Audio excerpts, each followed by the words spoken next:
Welcome to another episode of the Zealous Podcast. I'm your host, Rocky Snyder, and this week I invite Chris Neville on the show. He is the Director of Performance for Oxford United Football Club. That's right, the World Cup's over, but football continues. Or soccer. Whatever you want to call it, we're going to have a great conversation. Be sure to follow us on Instagram at Rocky_Snyder. Hit the subscribe button, tell a whole bunch of your friends, and enjoy the show.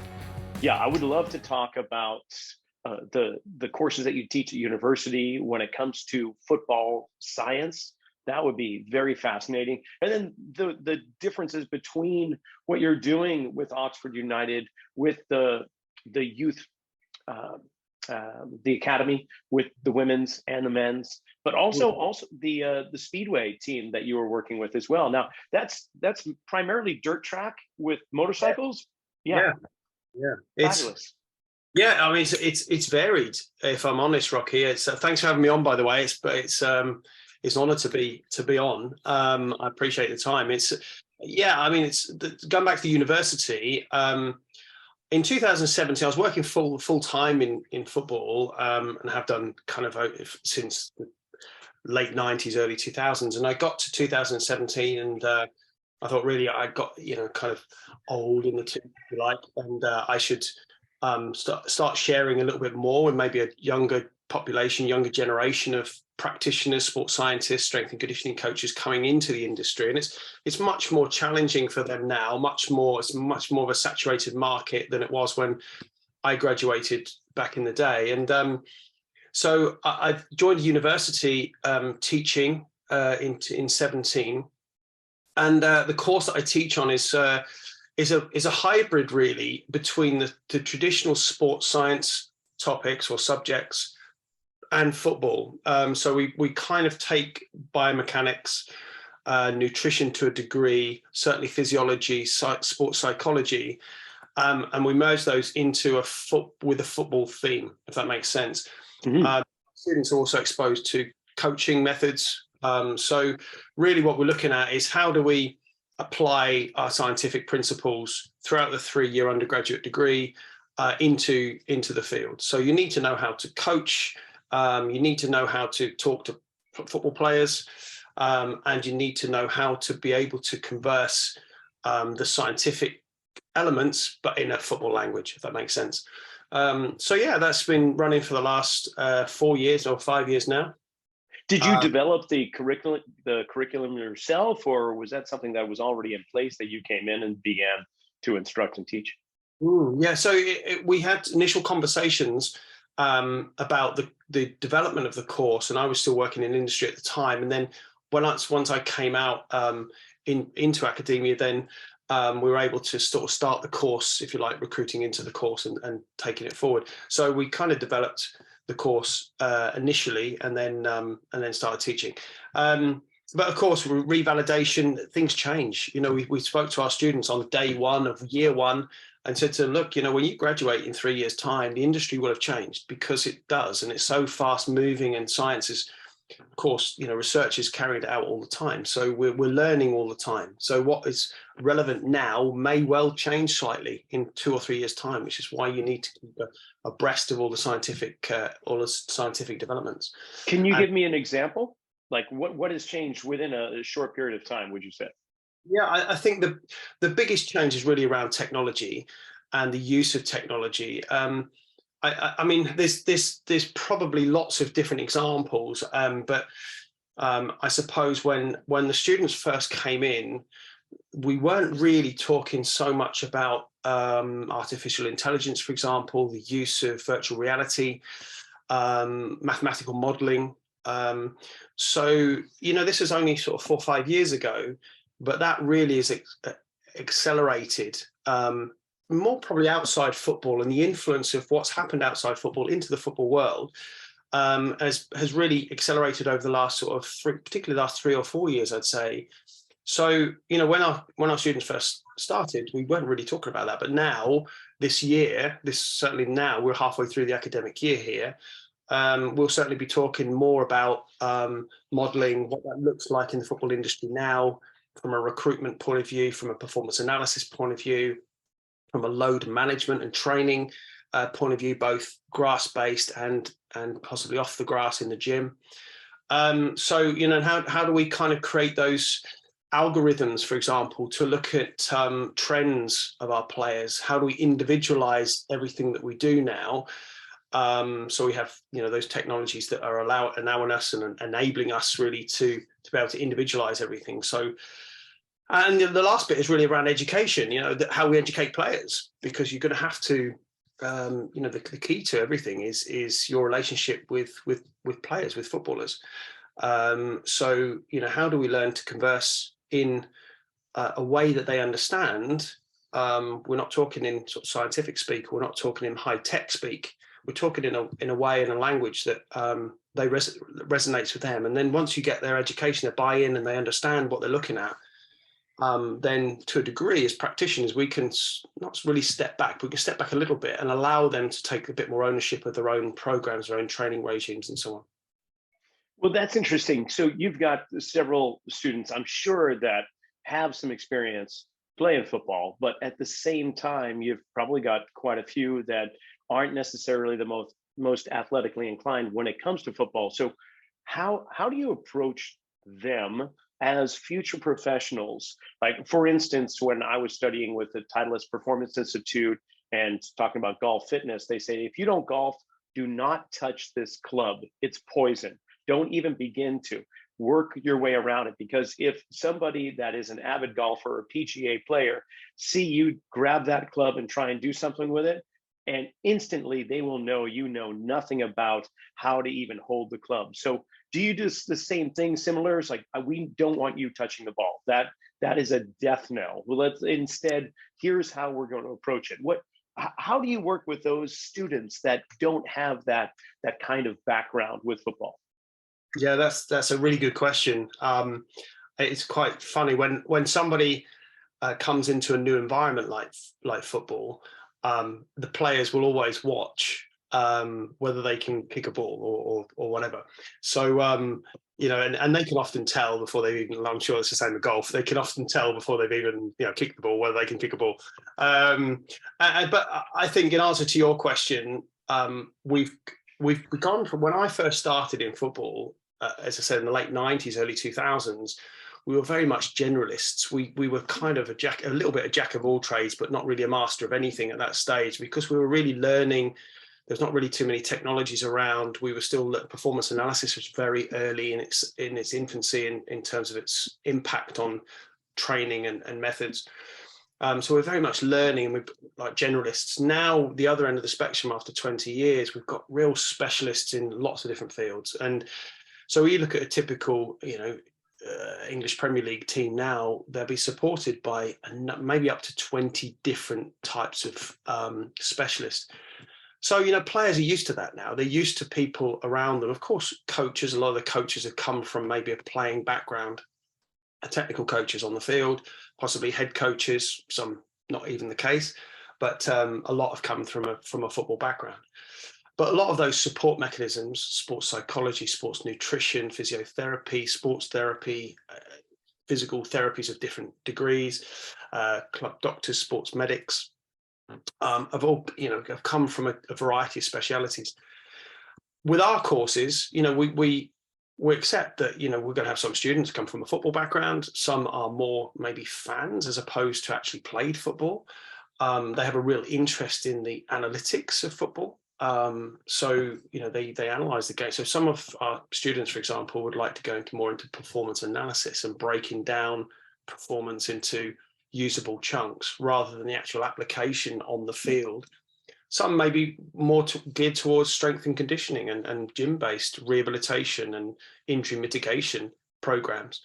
So it's I think for us, it's using that first year or two to really understand what the skill set is of the student, and of course exposing them to the full breadth of the course, but at the same time allowing them to really explore the areas that they feel strongest in and what they would like to do ultimately as a career moving forward. So yeah, that's part of our role, I think.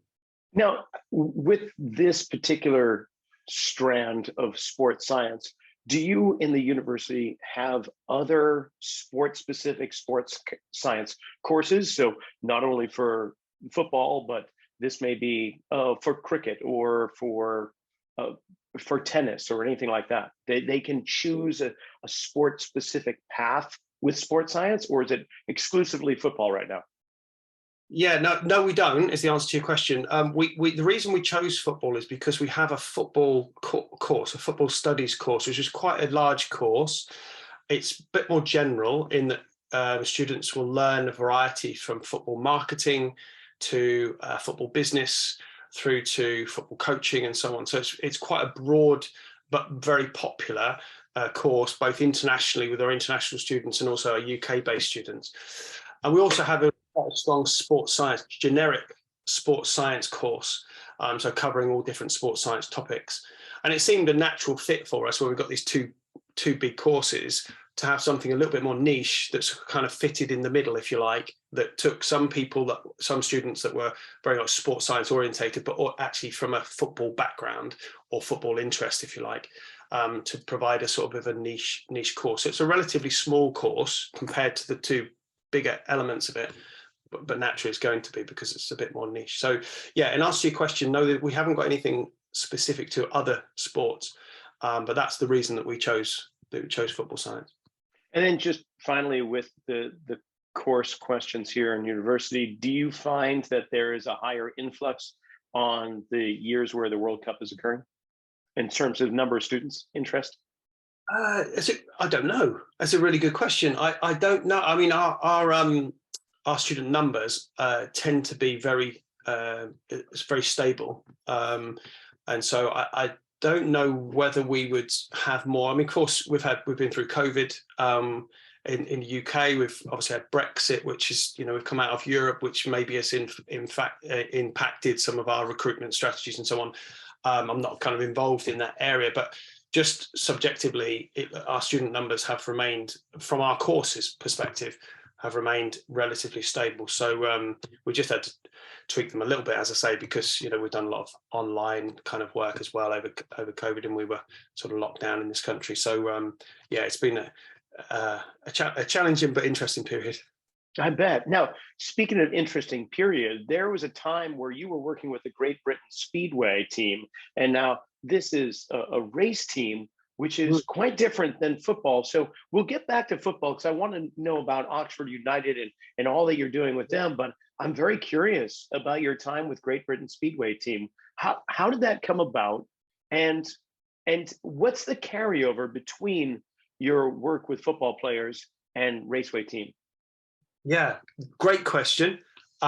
What's the similarity? Absolutely nothing. That's the short answer. But of course, like anything, we can adapt some of what we've done, methodologies we've used for our race teams. So for the people that are listening to this, if you don't know what speed, I know obviously in the States, Speedway is maybe something slightly different with cars on oval tracks. Similar to that, we have bikes. It's bikes on oval tracks, but dirt tracks. But it is oval. 4 riders every race, and every race lasts 4 laps, which tends to be around a minute. So it's very, very quick, both in speed terms, but also in race time terms. The bikes themselves have no brakes, no gears, so it's the rawest form of motorsport. And I've been a motorsport fan, albeit not involved most of my life. I can remember, and then coming out of football in 2007. Of course, when I was in football, I became very much kind of embedded in the sport. And coming out in 2017, I thought, I would really love to get involved in something that's completely different to football and really challenges me cognitively and challenges my skill set, if you like. And I was really fortunate to be given the opportunity to start to work with the Great Britain Speedway team. And so we compete on an annual basis in the World Championships, which is strange for a sport. Normally it's kind of, every so many years, but it's an annual basis, and it can be anywhere around the world. Normally in Europe, it's very strong in Europe, although the riders do ride in Australia and the States. And so, yeah, I kind of got involved initially, and this is where the sort of specialist generalist thing came from, because, over the years, of course, we kind of migrated into specialist roles in football. sports science support in Speedway had really never really happened. And so I went back to where I was in football maybe 20 years ago and thinking, how can we impact these guys, and how can we help them from a sports science perspective in their world, in their sport? Cognitive, they're very different types of athletes to footballers. The risks are obviously huge. The injuries are large. So, I mean, for football, a hamstring strain in football would keep a footballer out of the game for maybe 4 weeks. I'm not sure a Speedway rider knows where their hamstring is, let alone it stopped them riding. So they're pretty robust athletes and really good guys to work with. And because they hadn't had this support, we were able to kind of look at nutrition strategies. It's very much a weight-dominated sport, so they tend to be quite light in stature, small in stature and light. So diet is a big consideration for them. It's a summer sport. They're wearing lots of protective gear. So their hydration strategy, again, is something we looked at. They travel across Europe. Often they will ride in 2 or 3 different countries in Europe every week.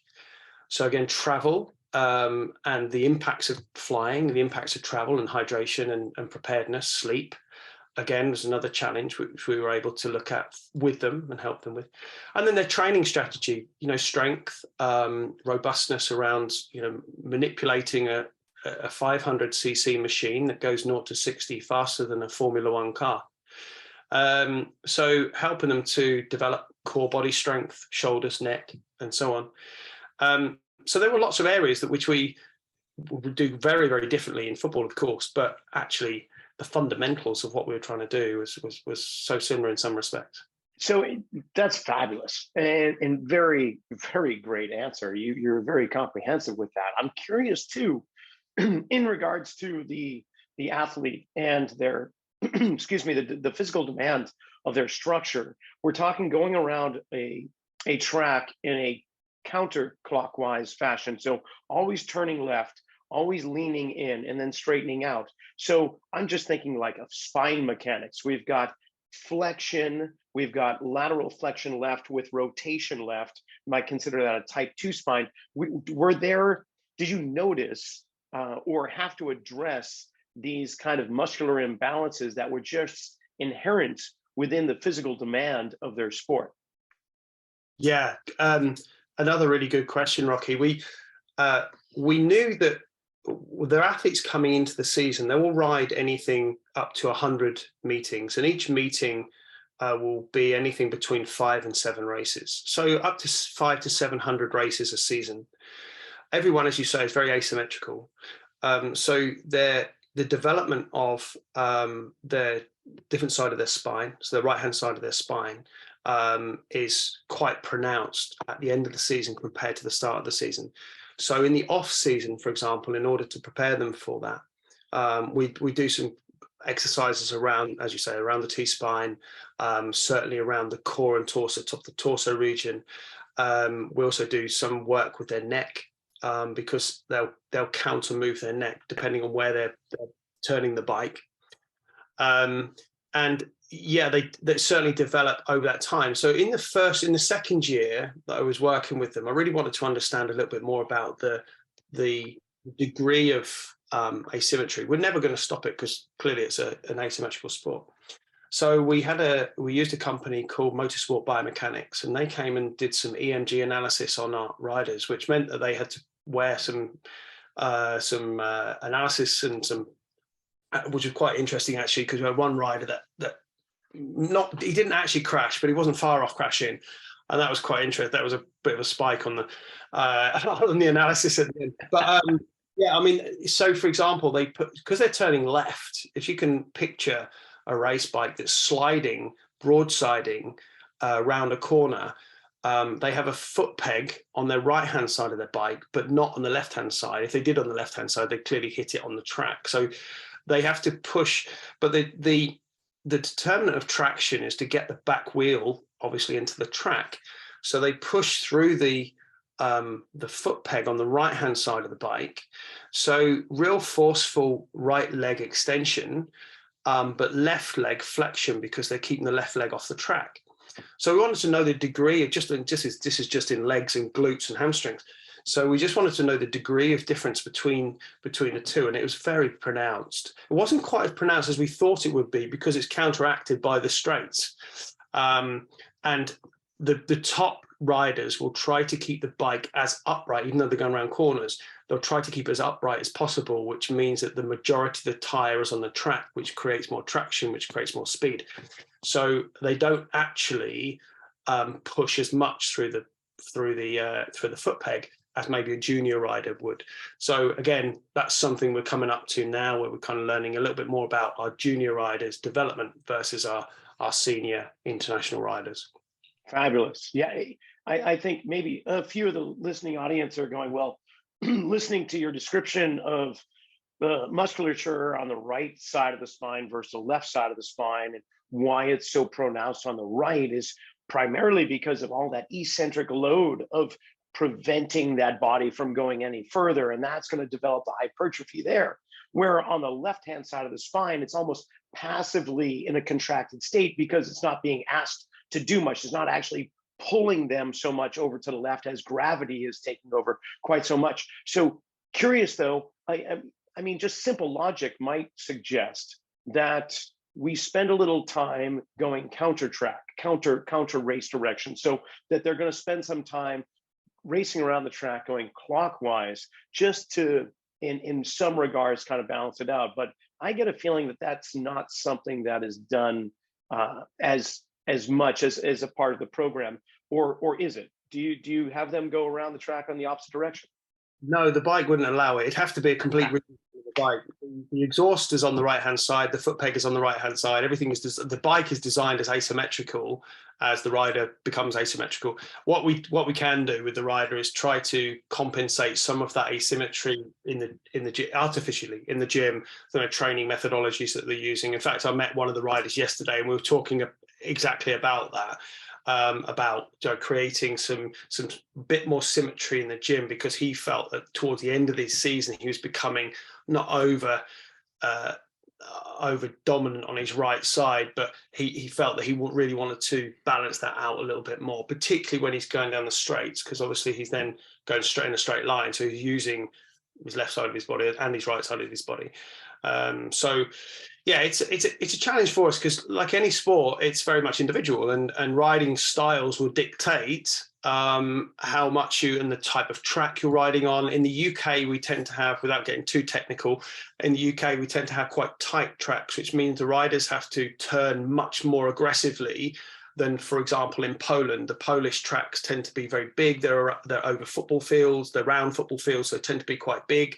They're very wide, so the riders don't actually have to turn the bike as aggressively, and therefore their muscle activation is a lot less, even though the speed is much higher on those types of tracks. So very much dependent on your riding style, the track that you use, to what degree of asymmetry you find with our riders. But just trying to put the program together to try to mitigate as much of those asymmetries as we can is really the challenge. And so what does that look like, Chris, when you get them into a gym setting, trying to mitigate the asymmetries? What kind of movements are you talking about? Are you primarily trying to load bilaterally? Are you going to use opposing sides, contralateral? What is the approach that you're typically taking with these athletes? Yeah, so we'll I mean, in the off season, so we're in the off season at the moment.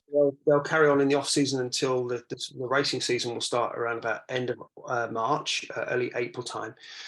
So we're coming into that period now. So typically their off season will look at I'll come back to the strength element in a second, but we'll look at body weight management now. So they'll be doing maybe some longer, slower stuff around burning calories and just weight management. And once we get through that period, they'll be into what we call Speedway fit. So this will be something that's around about a minute to a minute and a half, which would be a typical race.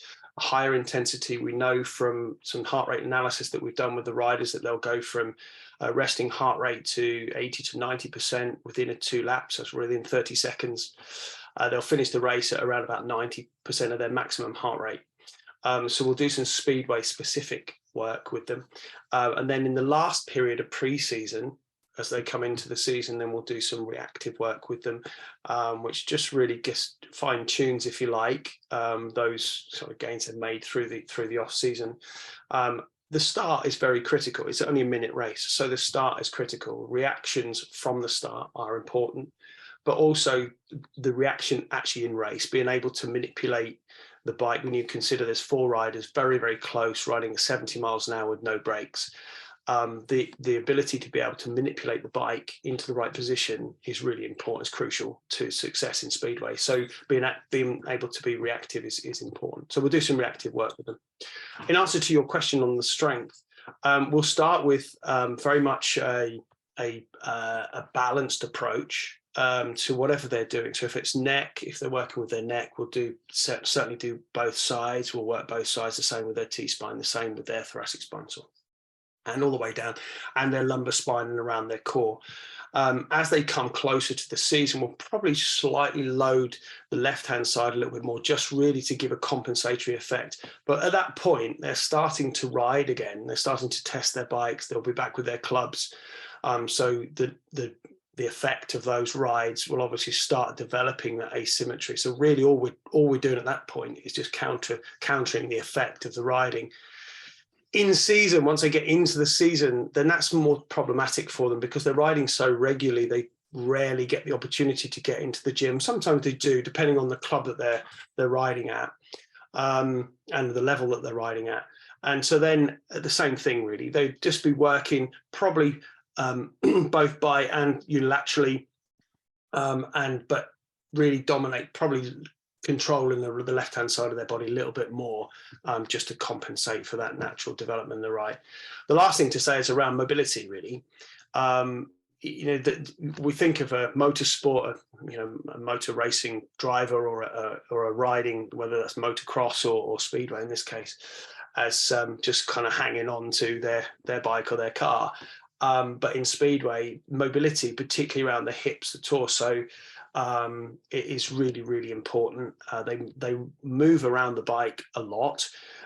So, mobility around their shoulders, the top of the back, around the thoracic spine, around the neck, and around the lumbar region is really important, and the legs as well. So we kind of do a lot of work around mobility. Did you know that the foot shape that your clients have could be the cause of the plantar fasciitis that they're feeling? It could be that their foot is dropping down, the arches are flattened out, and the muscle tissue underneath the foot is not responding by lengthening and shortening. But you could also have a client whose arches are too high and they don't drop down. So the tension underneath in those muscles do not also allow for proper lengthening and shortening. Perhaps taking a couple of little foam wedges and applying them underneath the surface of the foot and having your client load into this action by using these little inclined planes would be just the thing they need to help overcome those symptoms.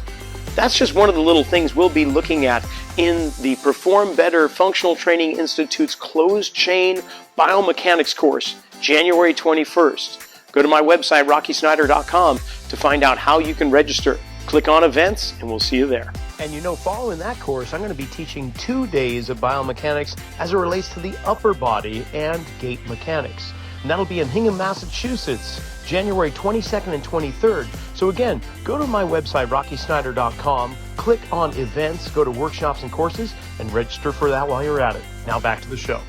Yeah, I can see how there isn't too much carryover to Oxford United and footballers when it comes to the Speedway. But however, though, you did mention reaction. And both athletes have to have incredible reaction times, whether it's off the starting line or on the pitch. And with Oxford United, this is a team that has been around since the late 1800s. It is an established team, and there's some prestige to it as well. So with these top level athletes that you have with Oxford, what do you do for reaction training, first of all? Is it similar in some ways to what you're doing with the Speedway athletes? Yeah, we use the same technologies, we use the same methodologies to a degree, and it depends on the playing position I mean, Speedway riders are what they are. They all have to ride a bike over 4 laps. Whereas obviously the variation of 11 footballers is very different. So our goalkeepers, for example, I suppose our goalkeepers are probably the closest that you would associate with a Speedway rider, in that we're working both upper and lower body. We have a lot of kind of focus around the shoulders, the neck, mobility for a goalkeeper obviously is critical. And the reactive element to what they do. So, we'll use light, for example. We'll use different types of stimulus, both on the field and in the gym. So at Oxford, for example, we actually took a photograph from the 6-yard box. On a soccer field, if you could imagine, the smallest box nearest the goal. So a typical goalkeeper's view, if you like. So we went to the stadium, we took a photograph, nobody on the field, took a photograph, and then blew it up into this sort of kind of 6 foot by 6 foot picture, put it under some perspex, some clear perspex, and got the goalkeeper to stand. So that was their view, effectively. They were standing in the gym, but they were looking down the football pitch as they normally would in any game. And then we could put lights, we stuck lights around the perspex. So we could manipulate the lights depending on whether it was a cross coming into them or was it a shot. We could kind of recreate different scenarios, but in a reactive situation. Of course, there's no players on the pitch or whatever, but we're just trying to get them to look at, be in a scenario that they felt comfortable with, their normal position on the pitch, but actually to do that from a reactive perspective. So we'll use, like I say, different light technologies. The goalkeeping coach at Oxford is very innovative in the way that he uses different kind of methods around, use bounce boards, he uses tennis balls, he'll use, smaller balls, larger balls, heavier balls, lighter balls, and so on, just to manipulate the variables around reaction and about sight and so on. Fabulous. Yeah, we have blaze pods here that we use. Yeah, the same. Yeah, we use same thing. Okay. Yeah, they're fabulous. And other visual drills that you typically use, and maybe not in game setting, but do you do visual assessments with, say, your keeper or other athletes for that matter, to know if they have proper reflexive saccade? Can they do eye tracking? What is their near far visual field like? Those type of things. Yeah. So with the goalkeepers, we definitely do some peripheral work. So we'll have them standing in perpendicular positions, and we'll kind of fire balls and lights and different things at them, and we'll create those different angles. In terms of specific assessments, we don't do too many specific assessments for them. But going back to Speedway, we did with the riders mainly because when they wear a helmet, if you can imagine, their peripheral vision is somewhat obscured, and plus they've got goggles on as well. So we wanted to have a look at a few things with a couple of our riders, and that was around the color of the lens that they use. Was the lens color optimal for the light of that particular day? So if you can imagine, when they ride, sometimes they ride in the evening. In the summer in Europe, it's light at the start of the evening, and obviously it's dark at the end of the evening. And if it's sunny at the start of the evening, then they'll wear a tinted goggle. When it's darker at the end, they'll wear a transparent goggle. So is that tint the best color tint? Is green tint, brown tint, a blue tint? Is that what their eyes are best suited for? So we did some work around that. We did lots of work around periphery, because you've got to be able to, as I said to you before, we've got to be able to manipulate the bike, but you can only manipulate the bike based on the scenario or the stimulus that you've got coming at you. So you've got to be very aware of riders around them, which means they've actually got to move their head more than you and I would without a helmet on. So again, that was a little bit about looking at their peripheral vision, and also eye tracking. We used eye tracking technology. We did some GoPro visionary stuff with them, so we got them to wear GoPros so we could actually look at where the bike was, where they were on the track. We also did some eye tracking, so we could look at where they were looking when they were entering the corner, and so again, we could do some work on that. And then to be honest, they're athletes, they're young people.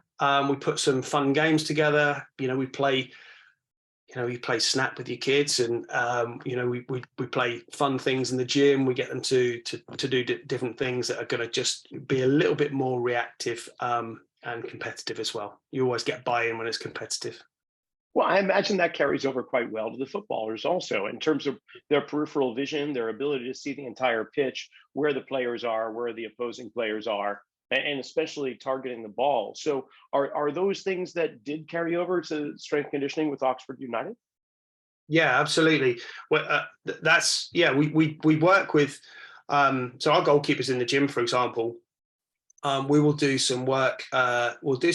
They'll do their general strength work and mobility work, and then at specific times of the week, and that would be determined by where we are in relation to a game. So it could be a game day, -1 day or -2 day, and we'll do something slightly different on each of those days. And that will only be maybe 5 or 10 minutes of micro dosing, so that we can then accumulate that time over the course of the season. And we'll do anything from, sometimes we'll use the blaze pods, as you've just mentioned, and so that will create some stimulus on a straight basis on different planes.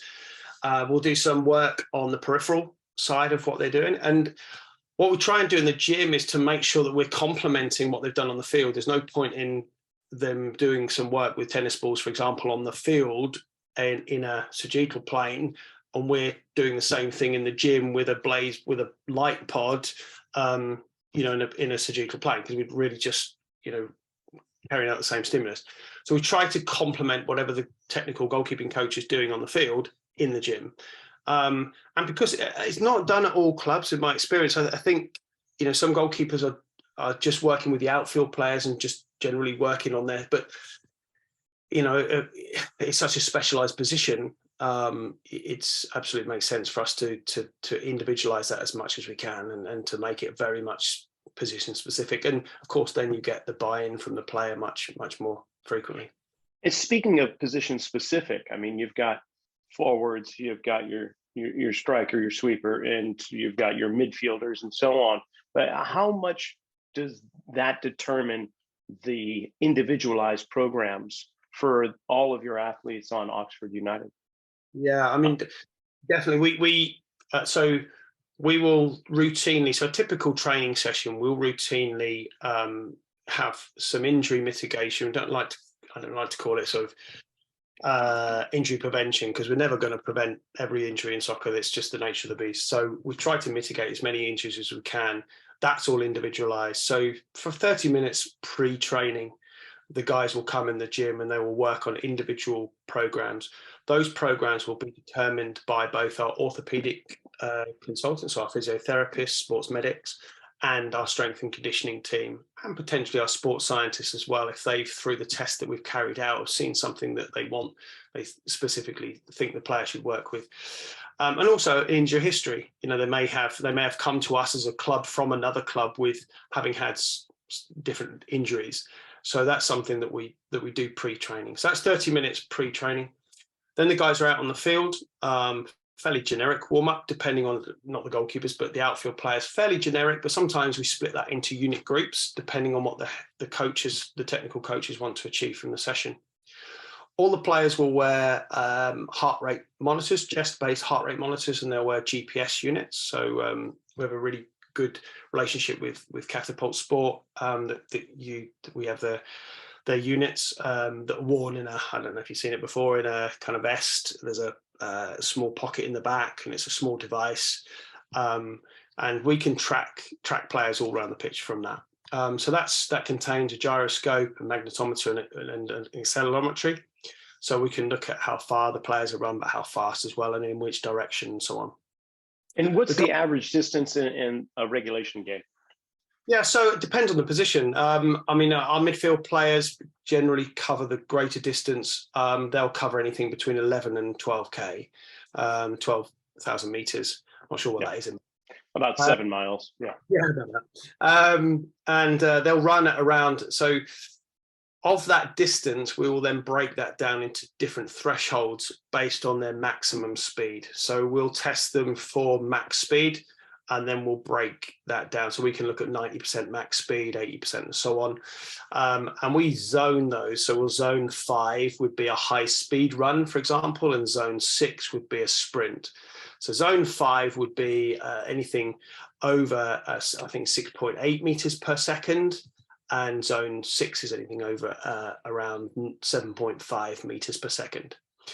So any distance that those players are covering over those, then we can calculate that. In games, some players will cover around about 500 to 600 meters, 700 meters maybe of high speed runs, and around 200 to 300 meters of sprinting. So around about 1,000 to 1,100 meters of combined zone 5, zone 6 distance. So we can look at that in training. That's very much individualized to the playing positions and also to the individual player. From an accumulation point of view, we'll then look at the distances that they've covered, and we'll look at various, we'll look at a variety of variables, should I say, of training. So we can look at accelerations, we can look at decelerations, we can look at different zones of speed, and of course total distance. And we'll look at what they do in an acute phase, so this training session today or yesterday, in relation to what they've done over the last 4 to 5 weeks. And what we're finding in soccer is that it's not so much asking the players to do something that they're not used to, it's how quickly you ask them to do that. So a change in stimulus too quickly can be an injury risk. So for us, it's managing what we would call their acute and their chronic loads, their long-term loads versus what they're doing at the moment, and to make sure that they're kind of keeping that trajectory, but keeping it fairly stable rather than too many spikes. And then the last thing is, in training, we'll do some high-speed work. There's some research on looking at the exposure to high-speed running and the mitigation of muscle injury. So we'll ask our players between matches, depending on how many matches we're playing, but if we have a week between games, then at some point in the week, we'll ask them to run at a high level above 90 to 95% of their maximum speed, to give them some exposure to that. And what devices or metrics do you typically utilize to help discern overtraining, or are there markers leading up toward overtraining where something is triggered and you're saying, okay, that's more volume than this individual needs, we're going to taper back a little bit? Or can you get indicators prior to that? Like, how do you determine that? Yeah, that's a really good question. That's the golden question, really, Rocky. Isn't it? Yes. You think of injuries, particularly in the English Premier League. You think of injuries; it could be really costly to clubs. In terms of loss of time on the field and loss of training time and so on. So that really is the golden egg. If you could prevent an injury by knowing when it's going to occur, it clearly wouldn't occur. But one thing we do, I mean, what I've just explained to you about the GPS metrics is what we determine as external load. It's an external stimulus, and ultimately, what causes a muscle injury is not the 500 meters of high speed running. It's that the muscle couldn't cope with that. So it's understanding a bit more about the muscle, and we haven't quite got there yet. I think that's probably the next challenge for us, is to understand a little bit more about what's happening internally as a result of the external stimulus, that gives us a real clear insight into at what stage could something dramatically go wrong. And so we're still really learning that. There's some technologies out there at the moment. We're looking at sort of surface-based EMG, for example. Not quite there yet, but I think there's some really good advances on that. So that might give us a bit more insight. We're certainly using that in rehabilitation, for example. Some of our players that are coming back from a muscle injury, we can wear, for example, you can wear shorts now that have got some embedded surface EMG in, so we can have a little look at what's going on in terms of muscle activation on a given task. But I think from a generic team-based perspective, we're not quite there yet. So we use our GPS metrics, and we ask the players. I think that's, we are very data rich, but ultimately they're humans as well. So I think just spending time with the players, are you tired? How do you feel? How's your sleep been? How's your family? Sometimes we discount that. And we know that it's very difficult to predict injuries in soccer. We know the variables are huge. And so, sometimes when you just talk to players and they're honest guys and say, I feel great. I feel absolutely fine. I feel great. I feel fresh, even though we're kind of 2 days after the game or a day after the game. Against, players that have gone, we just had a baby, we're really struggling for sleep at the moment. It's tough, and so maybe let's give you a down day today and allow you to recover a bit more and get a bit more rest and recovery and make sure that you're right for the weekend's game. So it's managing the person as well as the soccer player. Certainly. And I imagine with the more data collection, the more trends you'll be able to see objectively. But are there times where you feel like you're drowning in data? And I think that's where the balance comes. I think, Rocky, we've got guys that are, working with us, practitioners that are working with us that are very much data. That's their expertise. That's their speciality. And the reason we employ them is because they can provide us with insights that we don't necessarily see or we don't know, and they're very bright in creating different algorithms for us to help us see that. But ultimately, still the impact is still understanding how that impacts training, and how that impacts games, and how that impacts the individual. So that's been the challenge for us, really. As I said, we're quite data rich in our sport, but it's managing that across 20 professional players that are training every day and available for selection on a Saturday afternoon. That's the real key to it, I think. And in terms of data richness, we would like to be data guided and not necessarily data driven, because we're having to we're in a multidisciplinary team. We're working with our technical coaches, we're working with our head coach. I've heard stories in the past of head coaches not being able to have their top player because such and such a metric is down today, and so we have to kind of balance that out, because we've got to be fair to our coaching staff, to try to balance the preparedness of our players versus the need of the team. Certainly. And when it comes to data, just one more question with that. Are there elements that you would like more information, and yet the way in which data is collected right now is not giving you that information? Are there elements within maybe not a player's personal life, but more intrinsic, or is there anything you're just going, oh man, if we just had a way of understanding this element by wearable technology or something of that nature, that would be a tremendous boost to performance or understanding where they are? Yeah, I think we're not going to mitigate every injury. It's a contact sport. We're going to get injured. But we can mitigate some muscle-based injuries, for example, or load-based injuries. But as I just said, I think understanding the balance between the internal and external loads is really important. And for me personally, I think having a wearable technology that enables us to understand what the muscle's doing throughout a full training day, whether that's on the field or in the gym, it would be really, really insightful. And there's lots of elements to that, and we can talk about hormones, and we can talk about lots of other potential risk factors, if you like. But I think from a controllable environment in a training day, I think that would be a real step forward in understanding the full load, and I talk about internal load, over a training period, over a training day, because we can, you can have a light session on the field of no distance and no speed as such, and then come in the gym and do some heavy lifting, or relatively heavy for football players lifting, and we don't really, those two systems don't talk to each other, So we really, to understand the full day's load, we really need something consistent. So that would be that one.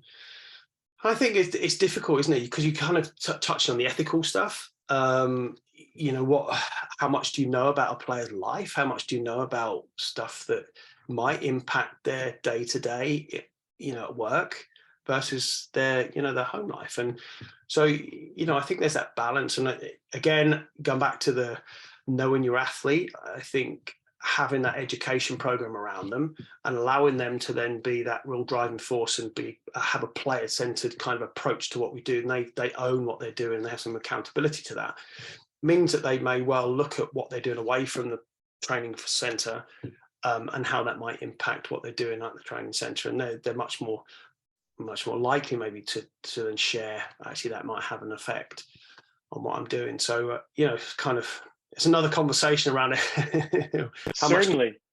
Around ethics. Well, then one of my last questions would be more about concussion protocols, because with American football, they have been starting to address it, at least within the last, say, 5 to 10 years, and recognizing that the frequency of subconcussive injuries on the field, as well as full-on blown concussions, and then the post-concussion syndrome occurring later afterwards, especially with those that have repeatedly traumatized their nervous system. How is it in your realm, in British football, whether we're talking in Tier 3 or British Premier League, or how are you addressing that? Are you acknowledging first, as an industry, that with all these headers, have there been rule changes to help mitigate it? Have there been protocols issued and so on?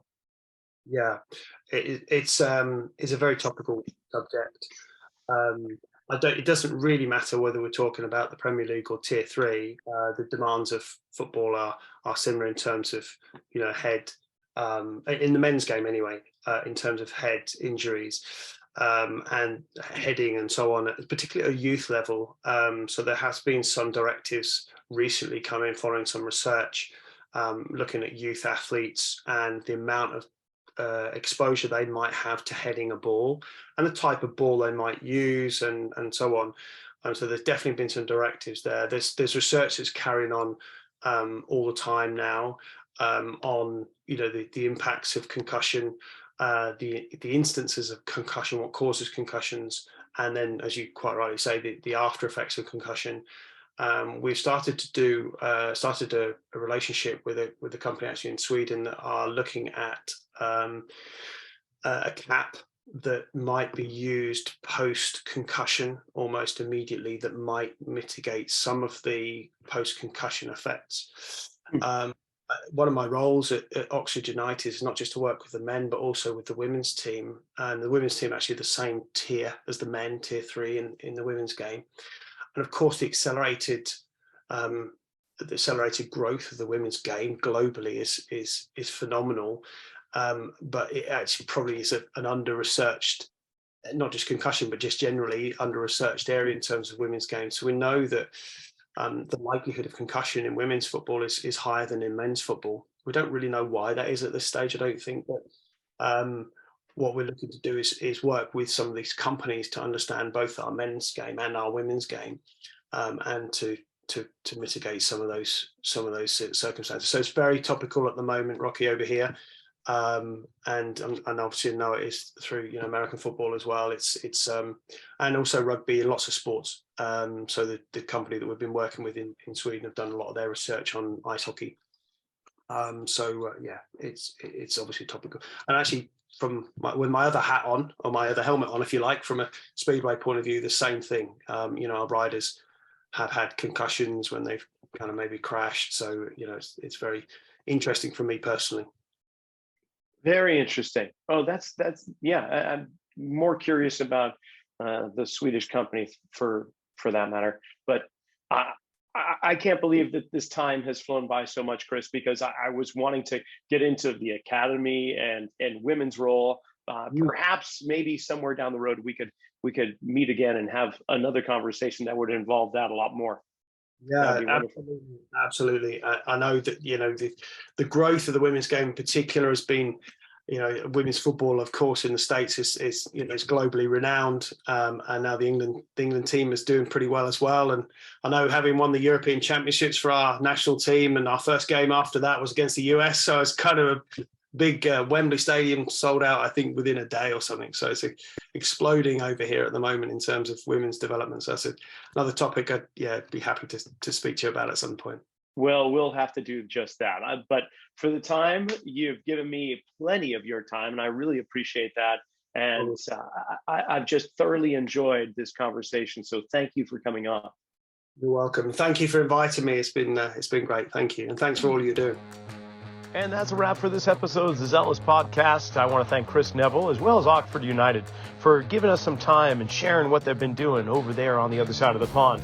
Remember, go to my website, rockysnyder.com, and register for the lower body biomechanics course at Perform Better, January 21st. And while you're at it, register for the upper body biomechanics course on January 22nd and 23rd in Hingham, Massachusetts. Until then, click that subscribe button. Follow us on Instagram at Rocky_Snyder, and we'll see you next week.